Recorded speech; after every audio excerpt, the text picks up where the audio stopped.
All right. Welcome in. Toilets to Titles, episode number 77. It is your weekly news roundtable discussion. We are going to get you caught up on all the happenings from the NFL this past week. So you guys are ready to roll into this week, ready to go do that thing, ready for real football to come up, ready for all those fantasy football drafts. We have you covered. And with me this morning to cover all of those things, it's my main man, my co-host, Justin Stevens, at JustinFF_. Justin, what is happening? Good morning, John. Yeah, so I know you wanted to do this show last night, but we had trouble finding guys to come on. I'm so glad you made it for this morning because this feels like old times, man. Just me and you for the first time in a while. It's just me and you shooting the crap for Toilets and Titles. So shooting the crap. Feels pretty good. Feels pretty good, man. I don't know if I've ever heard someone say shoot the crap or shooting the crap. So I'm so glad that you're glad that I was able to change to this morning.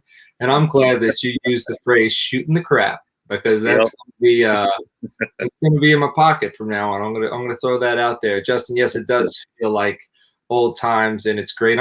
That's why I'm looking forward to the season, man. Tuesday nights in season, 8:30 p.m. Eastern. Justin, Nate, and I will be bringing to you the in-season version of Toilets to Titles. I know we've assembled like a full orchestra, and we have tons of different instruments, but we're all going to have our own track in season. If you check out the Toilets to Titles YouTube schedule, we're going to be on Tuesday nights, 8:30 p.m.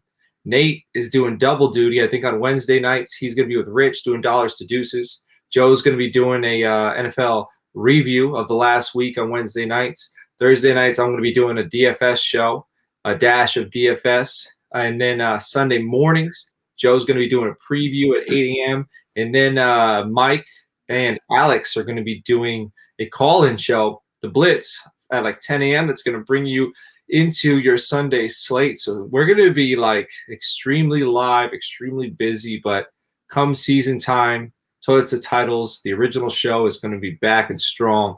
And we're gonna spend a lot of time together, Justin. Yeah, so for those of you that followed Mike over here from Sleeper Wire, that Blitz is his original Blitz show. He's continuing it with us. So I will also be on the first hour of the Blitz every week as well. So I can't do both hours. I can't commit to that. That's a lot to do on a Sunday morning. I got a lot of lineups to set and football to get ready for, but I'll be on the first hour as well, just like I was on the Blitz for the better part of probably 3/4 of last season, helping them out. So that's going to be a lot of fun. And then also I do intend on doing a Friday Fun Day show as well. It's probably not going to be every Friday because we've got so much, on the boards already, but I think it'll be a lot of fun. I might mix in one a month or two a month or something. So just something else to look forward to. That's not going to have anything to do with football, but it's going to be a lot of fun. You know what, though? Everybody needs a Friday Fun Day when they're tilting. Right. Like if you had a tough week or you made a trade that you find out a week or two later ends up to really bite you in the buttocks, then you need a Friday Fun Day to rebound and get your sights back on the important things in life. And then Sunday, you can get back to football. So Friday Fun Days are very essential and very important. I want to let everybody know where you can find us. The show is on Twitter at Toilets to Titles. And again, I said Justin's at JustinFF_. I am at Coach Sheps on the Twitter. Reach out to us during your drafts, before your drafts, whatever. If you got any questions, if you're making any trades, we are here to help you. How you can listen to the show. We are on Apple Podcasts. We are on YouTube. We are on Podbean. We are on Spotify. All those links, you can find them in the show notes, or if you visit us on Toilets to Titles. Also, we have two Facebook pages. One is our Toilets to Titles page, and one is When a Family Breaks, which we buy, sell, trade sports memorabilia, and that's picking up right now. We're getting real busy because it's football season, so people are looking to buy, sell, and trade sports cards. So I got a bunch of helmets behind me that I'm going to be raffling off in there, so get you some. All right. Please hit the like and subscribe button on YouTube. That really helps us out. If you check out any episodes, like I said, hit the like button, throw us some comments. All that stuff helps the algorithm, help us get more views, and helps lift us up. If you have Apple Podcasts, it'd be greatly appreciated if you threw us a 5-star review, write something in there. And again, that's something that's just going to help us get out to more ears. If we are helping you, it would be appreciated if you let us know. Throw that in the comments there. Another way you can help us out, we do have a Patreon now. It's patreon.com/toilets-to-titles. Before I said reach out to us on Twitter if you have any questions about your leagues or your drafts, but here's a way you can get directly a hold of us. Okay, Tier 1 is $3 per month. It gets you into our T2T, Toilets to Titles group chat. Everybody from the team is on there. Everybody, okay? And I say this every episode. We have guys from all over the world in the team, and we have like no hours where no one is available. All right, so it's going to be a Discord chat. $3 per month. You can ask us anything about anything about anything. Doesn't mean we're going to answer you, but if it's about fantasy football, we will for sure answer you. Tier 2 is $5 per month. That gets you access to our waiver wire in-season episode. And I've been saying this as well. I don't even know if we're going to release this one to the world. You know what I mean? It might be specifically for Patreon. It's $5 per month. As a team, we're going to be rotating weekly on who does this episode, and they'll get out to you Tuesday nights. Also gets you entry into Frankenstein next year, get you into the group chat as well. And Tier 3 is $10 per month. Gets you one-on-one roster analysis from anybody you choose on the Toilets to Titles team. You say, hey, I just drafted. Here's my roster. What do you think? Boom. I want so-and-so. I want Justin to check it out. And Justin to be like, I'm on it. And he's going to check it out. He's going to write up a report and say, hey, I think you need to do this, that, and the other, right? Justin, you'll be very, very thorough with that roster analysis. Absolutely. And for what it's worth in the group chat, you can ask anything about anything. And some of us, like myself, don't have a filter. I'm willing to answer anything. Yeah, right, there you go. So that's a peek behind the curtains. Justin will let you know. Any question you have, he will give you an answer. That $10 per month, Tier 3, also gets you free entry into our Frankenstein League next year, gets you into the group chat, and get you early access to those waiver wire episodes. So that is all the formalities. Let's get into some news discussion, all right? So this is the week ending August 22nd, which was Sunday, which was yesterday. Carson Wentz is set to return to practice today. Justin, how do we feel about that? Yeah, not just Carson Wentz, but most likely Quenton Nelson as well. Both of them are very likely to start back up today. So it does feel good to try to get them a good solid weekend before the season starts. I'm not 100% sure that I really want Carson Wentz to start the first week or two. You never know what's going to happen the first week or two anyway. And in this division, I think maybe you sacrifice a win or two, make sure that Carson is healthy and ready to go, and you still might be able to come back and win this division. So same with Quenton Nelson. I'd kind of like to see them both take a break, but if they are ready, if they feel like they can go, then absolutely we'll accept it.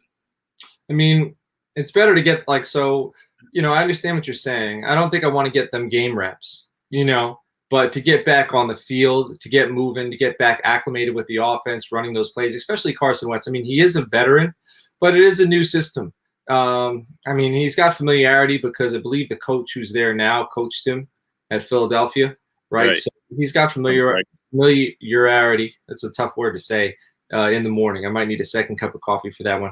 But, I just think it's great to start building momentum leading into the season.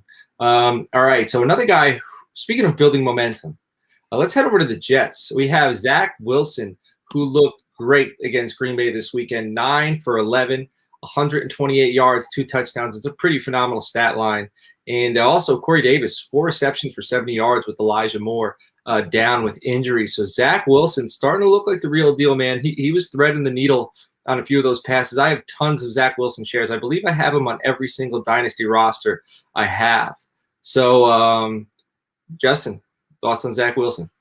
I've said it like 3 weeks in a row now, and I'll say it again. I'm excited to watch the Jets. I'm excited to watch this young team. I feel like obviously they're probably not going to be as great as you might think they're going to be to start, but just to be able to see that evolution, just like watching our show, Toilets to Titles, just slowly evolving into this monster. Hopefully the Jets will be able to do the same because, anytime that a team in the Patriots division can rise up, I'm all for it. Man, yes, it's anti-Patriots for sure. I'm not anti-Patriots, Justin, so I get the sense. Now, I feel bad for the Jets because they did lose Carl Lawson. Carl Lawson went down with a season-ending injury, and they were expecting big things out of him to anchor that defense, to rush the passer. So it sounds like they are looking to make a trade I don't know who's on the block. I don't know who they're willing to trade. I don't know if they're willing to trade draft picks, but they are looking to pick up an edge rusher. So keep your eyes out for that this week or over the next 2 weeks. The Jets are in the market to pick up a pass rusher. They have a defensive-minded coach in Robert Salah, and I think he was expecting a lot from that guy, Carl Lawson. So he had big plans for that defense, and they revolved around that anchor. So I wouldn't be surprised if the Jets go out, make a big splash. I don't know who's available. I don't know who they might trade for, but I'm sure they can find a suitor. But back to Zach Wilson, and that Jets offense, I'm very excited. I mean, it is preseason, but that, some of the passes he made, he's connecting with their wide receiver one right now, who is Corey Davis, threading the ball over the middle. Like, it wasn't just passes, like 9 for 11. You'd think like maybe they rolled him out, they schemed wide receivers open, simple passes. No, some of them were like down the deep middle of the field, between defenders, so it was very exciting to see. One thing I'm interested to see is who steps up this season as their running back one. I know there's Ty Johnson, there's Michael Carter, there's Michael P. Ryan. Everybody seems to think Tevin Coleman, because he's not getting playing time, is going to be that RB1, and that might be the plans. But I don't think you can prepare for Tevin Coleman to last a full season. If he does, that's excellent. But if he's the starter out the gate, I don't think he makes it past week 4 as the starter. So somebody else will step up. It might be a revolving door, but we'll see. Justin, what were you going to say? And also, I still keep going back to the thought that I don't think that the Jets are going to be able to be super competitive this year. So why not give the rookie the reps and give him an opportunity? So even if he's not starting early, I feel like he's going to start pretty early, and he'll get most of the workload. So for fantasy purposes, Michael Carter's still the only one that I'm actually at any point interested in, just because that the Jets offense is still young. They're still trying to mold that team, and that offensive line still isn't great by any means. So I don't think I really like any running back. So it's going to be a volume thing. So for me, I think Michael Carter's the only one that really makes a lot of sense. Let's see it. Let's see how the Jets offense plays out and how that backfield plays out. All right. Moving to that division, New England. Jonnu Smith has a left ankle sprain. I just drafted him in the Titles League. So he's my tight end one. I wasn't able to get another tight end because Eric Armstead drafted about 6 of them. So I guess I'll have to sit there with Jonnu Smith this season. But he has an ankle sprain. Doesn't sound severe. He hasn't returned to practice yet. And Hunter Henry was a little banged up as well. So those 2 tight ends they brought in, there's some question marks. But let's see. Maybe they're just minor things and they'll be ready for the season opener. What are you thinking about Jonnu, Justin? For what it's worth, like I said, I really dislike the Patriots, but I like what they're trying to do here with this offense with Jonnu and Hunter Henry, because and I'm not trying to compare this to the old 2 tight end set with Hernandez and all that. Like it's not like that. This is a different type of 2 tight end set. This is really basically playing into the game that Cam currently has. He's not the same quarterback, and he gets banged up real easily. He likes to run the ball even when you don't want him to run the ball. So why not set it up to where he has a 2 tight end set? You can set up a lot more of a running game. I think that's where the Patriots are wanting to steer this, so that Cam can be more efficient in the passing game. This offense could potentially be really good for fantasy purposes, which is not something that we're used to saying with the New England Patriots. Right. But with the way that it's set up, if these 2 guys can stay healthy, I actually kind of like what they're doing fantasy wise. So I really hope that they can stay healthy. And I don't think that either of these injuries are going to keep them out of week 1. But also with Hunter Henry, he does have that long history of injury as well. So you still got to be a little bit concerned. I don't think they brought in 2 good tight ends just because one of them's injury prone. They brought in 2 tight ends hoping that they'll both stay healthy and productive. Yeah, I have a lot of Hunter Henry as well. I've been buying since he was a rookie. So I'm really hoping he could put a full season together. I want to see what he can do, in 17 games. That feels odd to say because we're used to 16, but I want to see what Hunter Henry can do in 17. Speaking of New England Patriots offense becoming fantasy relevant, which is something we're not used to saying, I think Damian Harris, I'm thinking this might be the year that the Patriots have a running back one, and his value right now, like he should have been on the all value team. I don't know why I didn't put him on there. I just did that episode Saturday. So go make sure you check that out. My all dudes, my all value. But Damian Harris, man, I think he's going to do well this season. Justin, you look like you have something to say about that. I felt that way too. But this Ramondre Stevenson cat, he is looking like the real deal. And I'm the one that always tells you all that you guys watch way too much preseason because preseason doesn't mean crap. But he looks good. like it doesn't matter what defense they're up against, the number 1 defense or the number 3 defense, he's still, I don't know, man. He's got a pop to him. So and now it's got me second guessing because I was with you on Damian Harris until this week, and now it's like, man, where'd this guy come from? But it's also so like with Belichick, he's a rookie. You know what I mean? Yeah. Like, I don't know if he's going to throw a rookie running back out there, even if he's, like Damian Harris played really well his rookie year, and he still didn't get all the touches. So, it's still a question mark. There's still question marks. But at Damian Harris's current ADP, I'm buying. And I did in Toilets to Titles League. I have me some Damian Harris. I also got my guy, David Montgomery.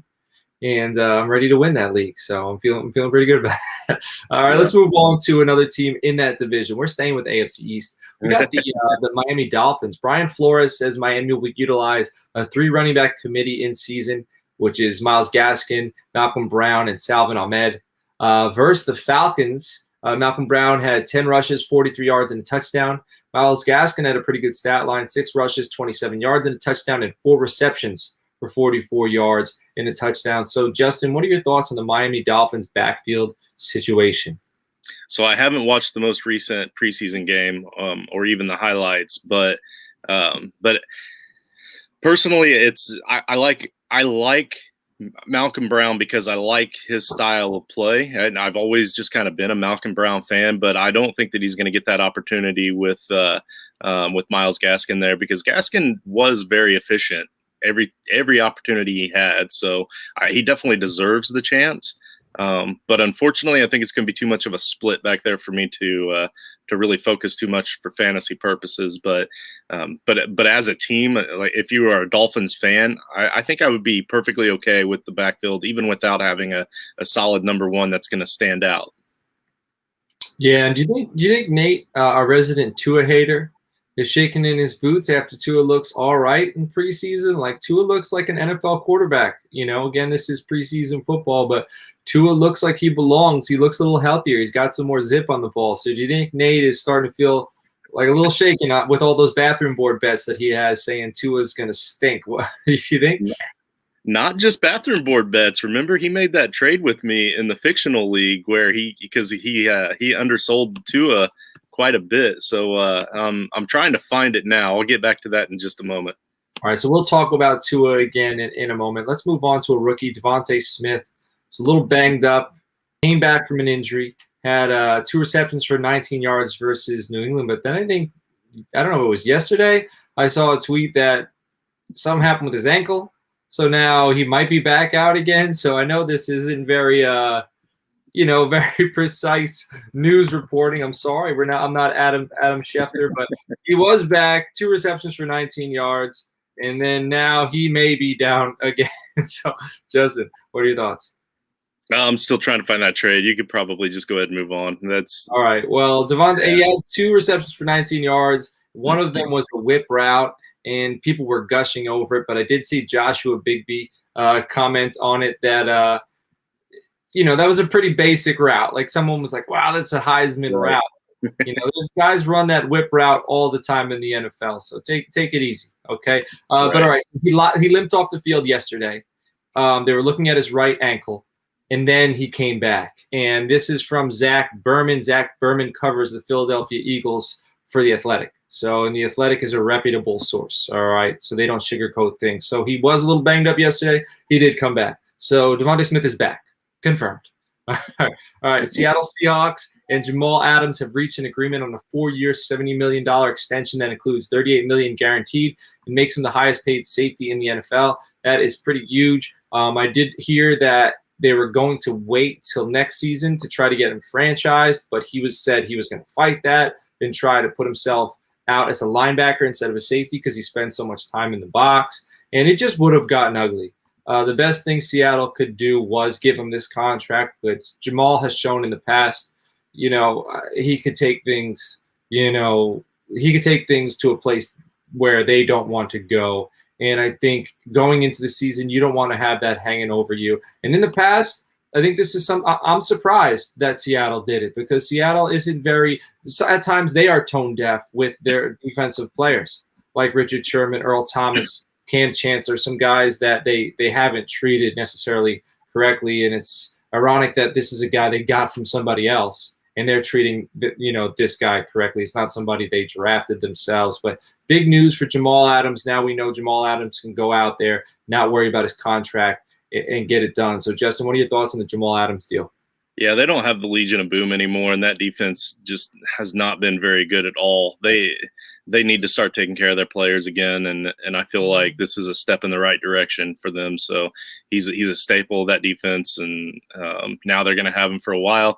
They can build around him, which seems odd to think that they're going to try to build around a secondary player, but honestly, he's a good one to build around if you're going to. So it's time for that defensive rebuild. Awesome. Did you find that trade? I did, but I was mistaken. It wasn't Tua. It was Hurts. Oh, he traded you Hurts. Yeah, he traded me Hurts and the 102 for Minshew, Gibson, like Antonio Gibson, Melvin Gordon, and Rashawn Gary. You got the 102 in Hurts? Yeah. I gave him the 107 also. So pretty much I gave him Antonio Gibson in the 107. I got the 102 and Jalen Hurts. What did you take with 102? I took Justin Fields. So you got Fields and Hurts for Gibson and probably like Jalen Waddle. What did I say? The 107. Actually, he took Trey Lance. Oh man, at 107? Yeah, that was early though. This was an early draft. This was the fictional league. We always draft right after the NFL draft. Yeah, I must not have had a top 5 pick, because I would have taken Trey Lance, I am sure. You went the very next pick, 108. You went Zach Wilson. Oh, okay. Yep. Staying on brand. I got Zach Wilson everywhere. All right. Let's stick with quarterbacks. Deshaun Watson. The tagline here is FBI versus DeShaun. Attorney for plaintiffs Tony Busby, which is a very Tony Busby sounds like a cartoon lawyer. Like if you're watching a cartoon movie, Tony Busby would be the guy who's the lawyer. It just sounds like that to me. He said that the FBI has been looking into Watson since it's alleged that he flew a woman in from Atlanta, Georgia to Texas for a massage. If it's a crime that crossed state lines, the FBI gets involved. So this stuff is just getting weirder and weirder. I drafted Deshaun Watson as my 3rd quarterback in the sleeper league. I had Darnold as my 2nd, so I needed some upside. And then yesterday I'm reading that he might be on he might be able to play. He might not even get suspended this year. So it's all over the place, which we need hard info now. It's the season's about to start, so the NFL needs to come out and tell us. But Justin, what are your thoughts on Deshaun Watson? If he plays, then I've given up all faith in the NFL's system. I mean, I know it's never been great to begin with, but guys have been suspended for far less than what he's even being accused of, and everything just keeps piling up. And for a long time, Houston wasn't even letting him practice at quarterback. They had him out there at safety. They were just like, okay, well, you have to be here, but you're not going to be here for us for week 1. And now all of a sudden he might be there for week 1. I don't know. I'm done with the guy. I'm over him. And in the past, I've taken advantages of situations like this, like trading away trading to get Tyreek Hill. I traded away 3 third-round picks to get Tyreek Hill when he was looking at a huge suspension. And then when he got a slap on the wrist, I turned around and traded him away because I don't like having guys like that on my roster. I traded him away for 2 first-rounders. So I essentially flipped 3 third-round picks for 2 first-round picks, waiting on the move, or waiting on everybody to make decisions. This is how I'm probably going to continue to treat Deshaun Watson, or that's how I was treating him. But now I'm not even treating him like that. I don't want to have anything to do with this guy. I'm moving on. So the NFL released, they're doing their top 100 on the NFL Network. He was 18th. So he's he's a stud. He's a phenomenal football player. but it's just really weird. It's a weird situation. The NFL, I don't know. Robert Kraft, he had some weird stuff going on with massage parlors and human trafficking in the NFL. I don't know what they did to him, but that got swept under the rug real quick.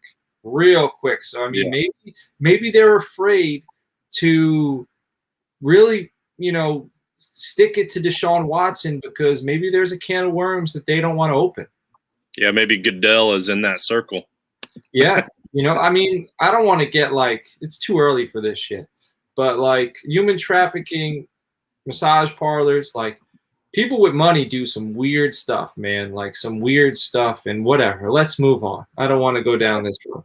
All right. Mark Andrews hurt at Thursday's practice. So last week, clearly, it looked like it was clearly was a heat-related injury. It looked like heat stroke or something like that. Extreme cramping. He should be fine, but the dude needs to ice up, son. Needs to get an IV. Needs to drink his Gatorade and his electrolytes. But Mark Andrews should be fine, and we need him. Lamar Jackson needs him because, Bateman's out. So it's going to be the Tylan Wallace, Mark Andrews, Sammy Watkins. Sammy Watkins will give us about 2 good weeks, I'm sure. And then J.K., Gus Edwards. So what are your ideas or thoughts, rather, on the Mark Andrews injury?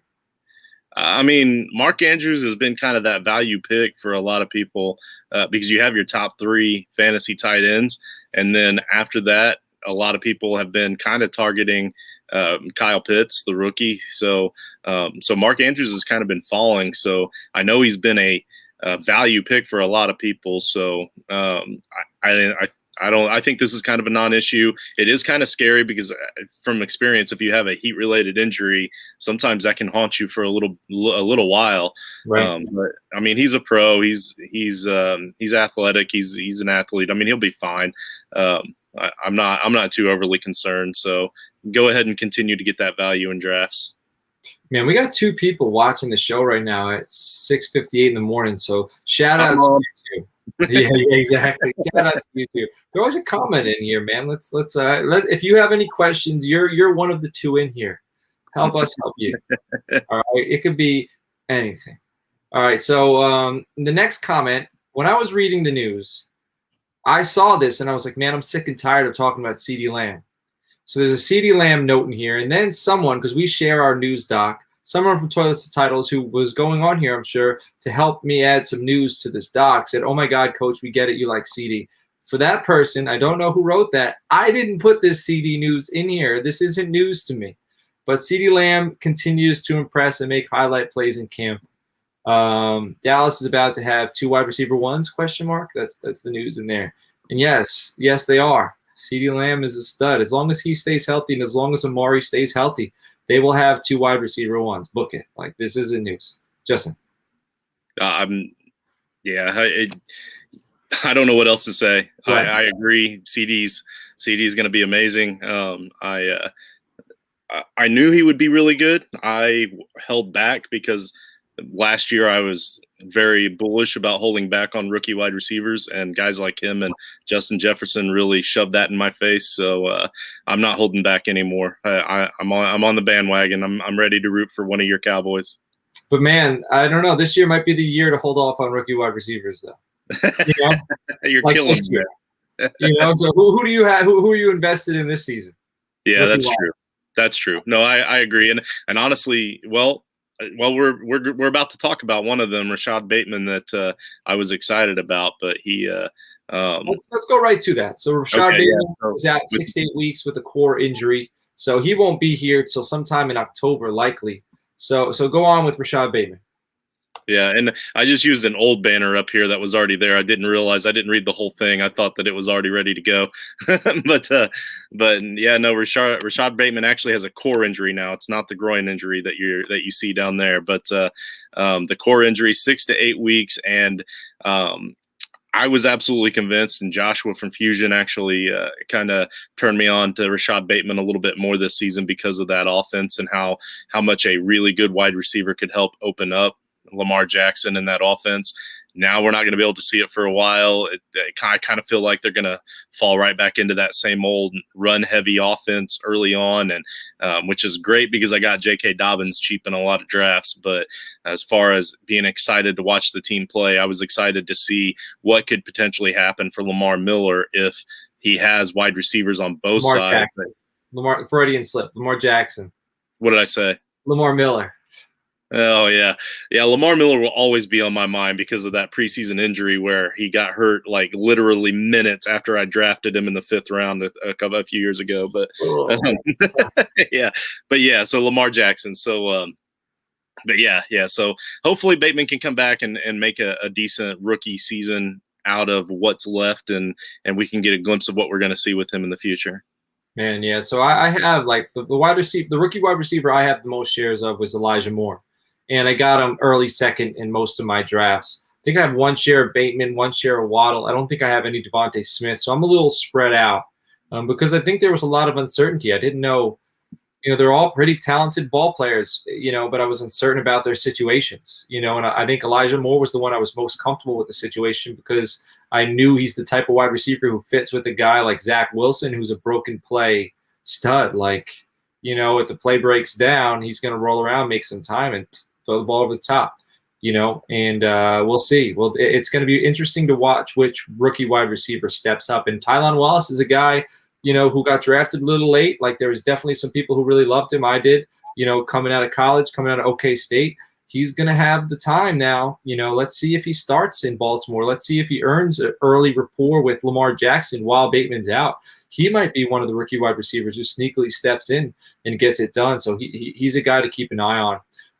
Emmanuel Sanders, he's dealing with a foot injury as of August 20th, and he's an aging wide receiver, and this is a guy who was expected to come in and take some reps from Gabe Davis. I think Cole Beasley's set there. I think Stephon Diggs is set there, and maybe Emmanuel Sanders would come in. But foot injury doesn't sound good to me, especially for a guy who runs routes, uses those feet like every single snap. So this seems like something that can be lingering. And I think Buffalo's a team that's expecting to make the playoffs. So how much do you really – like, this guy might be somebody you want to help you down the stretch. So how much are you going to push him early on to get in there when you do have a young guy like Gabe Davis who's ready to run? So what are your thoughts on the Manny Sanders injury, Justin? Yeah, all along it's been Diggs and Gabriel Davis for me. That's how it's been all offseason. That's how I've been playing it. And then – if Cole Beasley got his act together and he ends up playing, then yeah, it's probably Beasley, and then Manny would just fill in from time to time where needed. At his age, just his history, I was off of the Manny bandwagon there for a while. I thought maybe there was some value because of the whole Cole Beasley off the field stuff that was going on. But now that it seems like he's got his head straight and he's focused on football, that kind of puts him back in that third role for me. I'm not really big on Manny anyway. So yeah, I mean, I hope he gets healthy. I hope he has an opportunity to play because how do you not like Manny Sanders? But yeah, it's just not huge news for me. All right. So it's funny that Cole Beasley getting his act together is just staying off social media and stop talking about hot topics, but Cole he's a stud. He's one of the best slot receivers in the NFL. So I just drafted him, I think, in the Frankenstein League too. So Cole Beasley. So yeah. All right. So Trey Sermon missed Sunday night's game with an ankle injury. So yesterday, he's a guy who has quite a few injuries in college, and is somebody that a lot of people are counting on to take over that backfield in San Francisco. But he's a guy who gets injured. Mostert's a guy who gets injured. Jeff Wilson's a guy who gets injured. Elijah Mitchell's a little injured right now, but if I'm drafting Trey Sermon in rookie drafts, I know it's a little late for that. I'm picking up Elijah Mitchell a little later on. All right, from I think he went to Louisiana Lafayette. He's a guy that he could give you those numbers that we're expecting from Trey Sermon because Trey Sermon might not make it through all 16. So, Justin, what are your thoughts on Trey Sermon already missing games? It's kind of a Miami Dolphins backfield situation for me. I think they have a lot back there, and it's going to be exciting to watch them from a team standpoint, and from a fantasy standpoint, we're going to be aggressively upset. So, but yeah, and they've all had a history of injuries out there. I don't know if it's the turf they're playing on or what, but I think it's just going to be a revolving door, just like seasons past. There's no reason for us to believe that it's not going to be. So we'll see how it plays out. We will see. All right, the Bears are going to be without their second-round pick, Tevin Jenkins. He's going to have back surgery. Should be out until November, possibly the entire season. So that's a big hit because this guy is a mauler. He is a mauler. He was going to be a big help to David Montgomery this season, and it looks like that help will not be arriving until next year. So, Justin, what are your thoughts on how this will affect the Bears' offense? I think it affects it a lot more than you could imagine a rookie lineman would, because that offensive line is already horrible, like really bad, and you have potentially your franchise, the future of your franchise back there in Fields that you need to protect. So honestly, this is just another reason for them to possibly roll out with Andy Dalton for a little bit longer. And that affects your entire offense. It's not the same play style, and Andy Dalton's not a great quarterback. We know that, but he's also not looked bad this offseason. Fields looks good. I just don't know that you want to throw him out there with a really bad offensive line and have another Andrew Luck situation. I mean, I know that was a different team, but that same type of situation where you're not protecting your quarterback and he gets hurt early and often, that can ruin a career. So they've got to have that in the back of their minds. Man, especially after he took that hit the other night. Oh, man, that was vicious. Man, he got blasted. Blasted. I'm glad they threw a flag, though, for sure, because, yes, it was warranted. But, running mobile quarterbacks sometimes – they don't get the flags that pocket quarterbacks get. And I was saw that flag. I was like, okay, great. Let's treat this guy, the same way we are treating all the pocket quarterbacks and keep him safe. So that was good to see. Matt Nagy said that Trey Cohen could still be weeks away from practicing. Trey Cohen to me is a non-issue, even in fantasy in the NFL. Guy to keep an eye on is Khalil Herbert out of Virginia Tech. He's looked good in the touches he's had. I think he's the true backup to David Montgomery. Trey Cohen's more of a satellite back.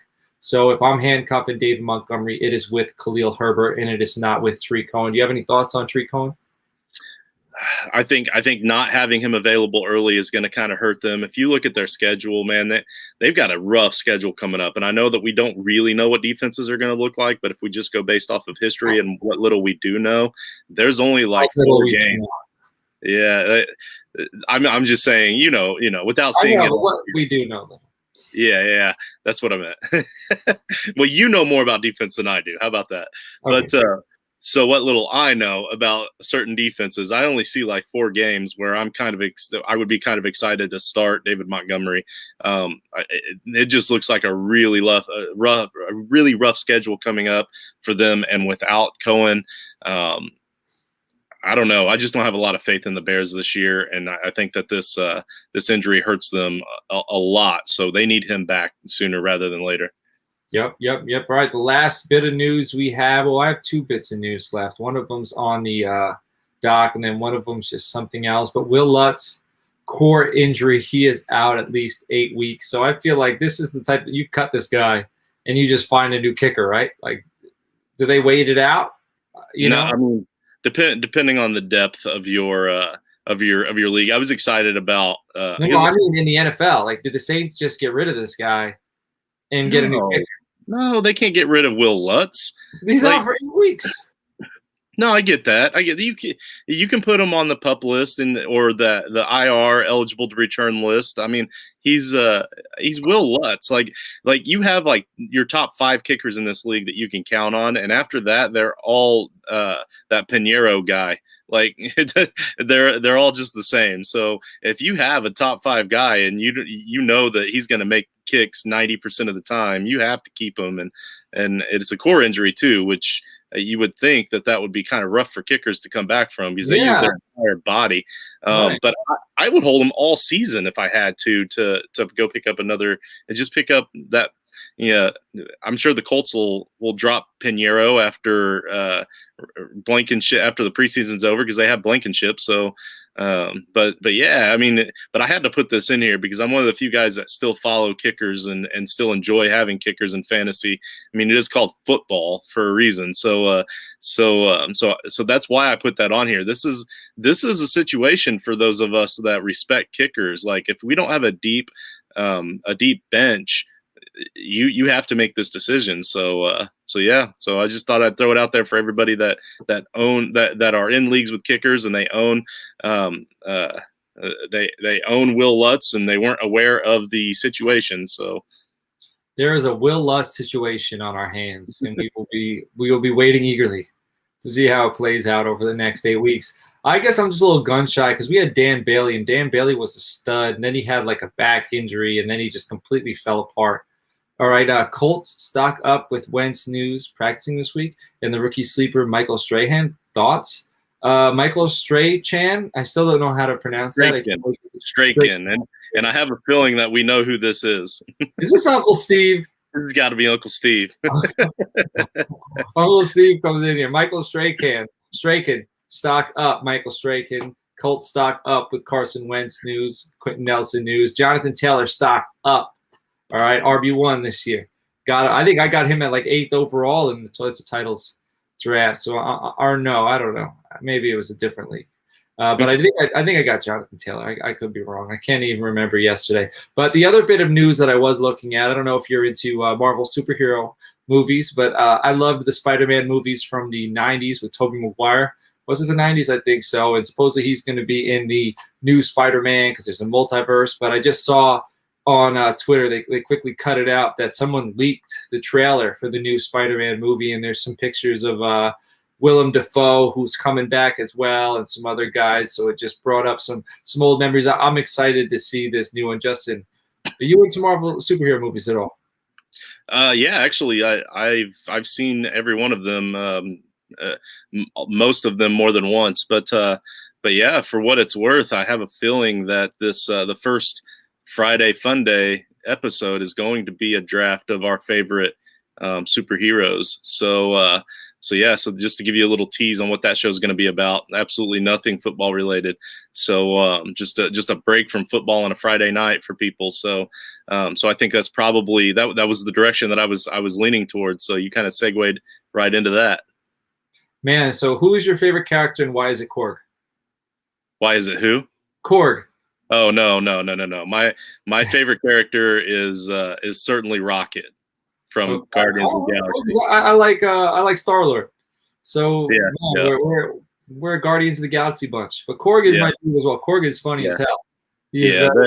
That show in my mind, that particular movie, those two are probably absolutely the best of the series because they bring all the comedy that both kids and adults can enjoy all the way throughout the movie. So add Thor Ragnarok in there. Like, so those three, the two Guardians and Thor Get Ragnarok, those three are like, those are my favorite. I could watch those over and over and over again. The part in Guardians of the Galaxy 2 when Yondu's floating down and Star-Lord says to him he looks like Mary Poppins and he goes, "Is he cool?"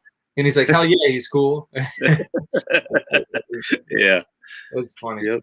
All right, let's wrap this thing up so we can go about our day. Today's episode was brought to you by Primetime Sports Talk, your top source for all major sports content, including DFS, fantasy advice, and great gambling tips. Be sure to head to primetimesportstalk.com to check out their in-depth analysis, exclusive articles, fascinating interviews, and explore the rest of their amazing podcast family.